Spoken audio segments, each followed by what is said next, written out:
and calves. Yes, a whole day just for forearms, a little bit of grip strength, calves, wrists, you name it, just not biceps. Starting off, I don't even know what you would call this. I guess it's kind of a riser. Not even 100% sure.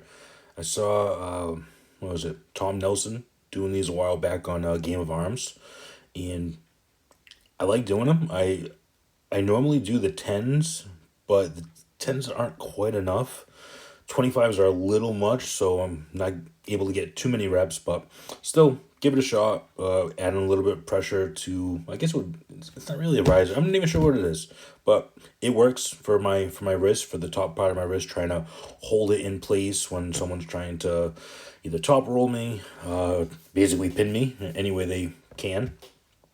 Then after that, made my way over to my favorite, one of my favorite cable machines, doing reverse grip curls, and this is great for your brachialis. I don't have to go too heavy with it. A lot of times I do free weights, but a lot of times I do cables as well, and it's that's a great way to build up that strength. I did do biceps the day before, so I didn't want to do too many curl movements just because it does incorporate your bicep a bit. So only did the first set of something that basically I had to do a curl in order to do that for. But like I said, it was a forearm and calf kind of day, and I only did eight. Well, I'm not gonna say only, but for calf raises, the only machine I used all day was this machine, and I did 8 sets. So I didn't record all eight just because it was just not necessary. But just know that you can get a great workout just using one machine for 8 sets. And that's what I did for calves.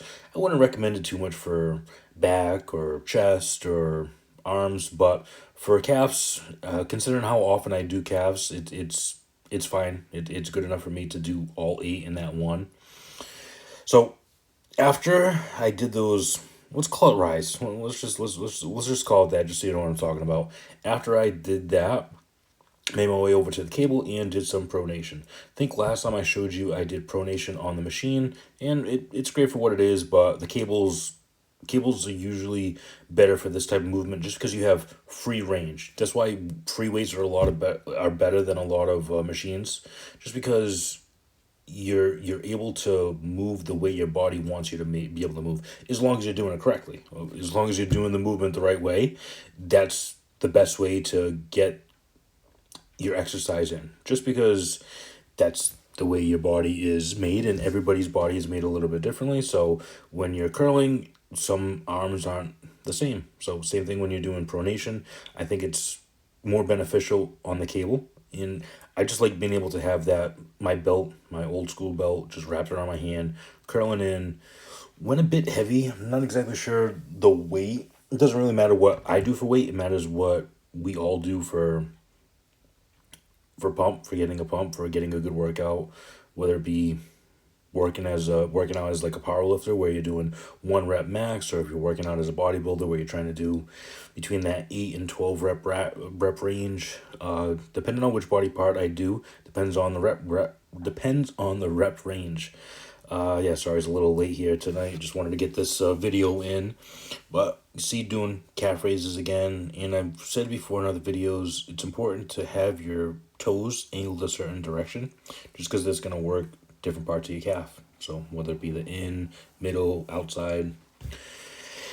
Back over to the cables to do some more pronation. Pronation is great for all of you top rollers. Not everybody watching this does arm wrestling, but even if you're just trying to get overall grip strength for whatever you're trying to get better at, that's just gonna play a big part of it. The pronation. After that, doing the supination. So supination is great for hooking, which I'm not much of a hooker, but maybe if I could make a little bit more money doing it, I would. But anyway, that's a discussion for a different night. So yeah, with the supination, I definitely like the cables better than the actual machine. Just it works better for, once again, that free range of motion. So I don't know why I recorded the back, but maybe just because I don't feel like actually stopping it. But I could always edit the video out, but you're not really able to see it. But you know what? You can take the additional 20 seconds to watch me from the backside. So yeah, I always add in that extra the red, white, and blue strap just because it gives it a little bit more thickness. And I have my fat grip somewhere. They're probably near my feet right now. I I like doing them. It's just I feel like it starts to slip, and I'm just not able to do quite as much. Which I know I've said this many times. I don't want the fat grips to stand in my way. I'm supposed to benefit from using the fat grips. So for this, I just feel that I'm not able to grab the weight as well, or to grab the strap as well. But I don't know. Might end up throwing it in next time again. But after that, I guess this is the statics. So holding your arm, I believe I'm trying to get it at a 90-degree angle and just lifting straight up. I believe I was able to do the 100 pounds with the cables, but of course it's a double pulley system, so it's really like 50 pounds. I did the left as well. I'm still getting over an injury on the left, so I believe I did it maybe once or twice, but I know I did the right more. Just because it's just I wasn't feeling it. I just hopefully this injury can get better. And I know some of you saying, "Well, must be an idiot because you're going just as heavy with your left as your right. You got to give it time to recover." And yeah, no, you're right about that. I don't even know what to say to that. I'm having like a kind of an argument with myself, but yeah, I should take it a little bit easier. It's easier said than done. Anybody that's been in the gym or any type of competition, I've done 2 tournaments since I injured my brachialis in my wrist on my left arm. So I could be doing better, I guess, but I still have first places and second place finishes. So I mean, it is what it is. But yeah, it's probably not gonna get fully healed until I take enough time off. So maybe I should start thinking about doing that. I should, but I'll let you know when I do. After that, made my way downstairs to the dungeon and started off with the grip strength. Started off with the 425s. It seems like to be a good weight, and I'm not sure if you noticed, but I start off with my 3 fingers, my pinky, my ring, and my middle finger at first, and then I add in the index finger when I can't do any more with those 3, and I'm able to bust out another 10 or so, because you're of course stronger closer to your thumb than you are with your pinkies and your ring finger. Next time I'm probably actually, which I have done this before, I'm probably going to drop it down to 225s or even 125 and then do just my pinky and ring finger because those are the ones that I have the most trouble when someone starts going outside on me. They open my hand right up because my grip strength isn't what other guys' grip strength are because they've been doing it longer and they're just more experienced with that. So that's something that definitely needs to come up in my training is my grip strength, holding my finger strength with my pinky and my ring finger. Everything else is pretty good.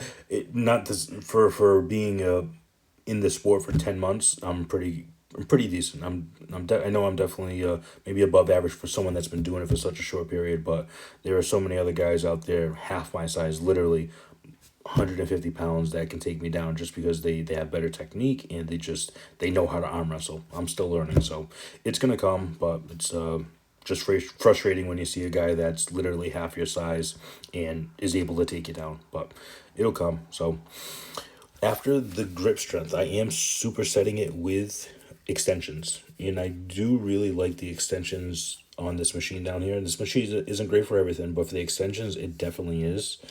I do extensions with the cables as well, just standing straight up and actually curling them up towards the ceiling. And I have done them on the bench with a straight bar. Don't like the bench with a straight bar nearly as much, maybe just because I'm wider and the way I need to have my hands comfortably by my side and then lifting up, the bench isn't wide enough. Or even if I go to the ground, then I'm on my knees and trying to do an extensions with that, it's just not comfortable. With this, I'm able to get my grip where I need it to be. So I do like this machine for that, especially. And of course, I am ending with my favorite. With my triceps, you always see me doing bent over kickbacks with the cable, and then for forearms, you're always gonna see me end with this. It's great for cupping, so I'm doing it a little bit differently. I watched Devin Larratt doing this, and I watched him go all the way up till his very fingertips, like to the very last digit, and then curl on it back. So I wasn't doing that the for I really ever. I used to do it maybe 10 years ago when I used to work at a different gym where you can hang your arm over a preacher bar. I'm sorry, you're over a seated preacher bench, and I used to let the weight roll all the way down and then roll it all the way back up. And I got away from that. Not 100% sure why, but I saw him doing that, and that just reminded me like, oh yeah, that's probably going to be very beneficial. And at the end of this, not only was my forearm blown up, but my fingers were definitely nice and sore. So definitely something I'm going to be doing for here on out every single time, because that's where I'm lacking. So I want to get my finger strength up, just because it's going to help me on the table, and bring a little attention to my attire, my nice little Looney Tunes cheap ass shirt. I want to make sure everybody's comfortable with whatever you're wearing at the gym. I prefer not to wear jeans, but if someone's gonna wear jeans because they worked all day, and that's what they're gonna do, it's better to show up in jeans and a ripped t-shirt than it is to not show up at all. So be comfortable in what you are and what you're wearing, and just get to the gym. Talk to you.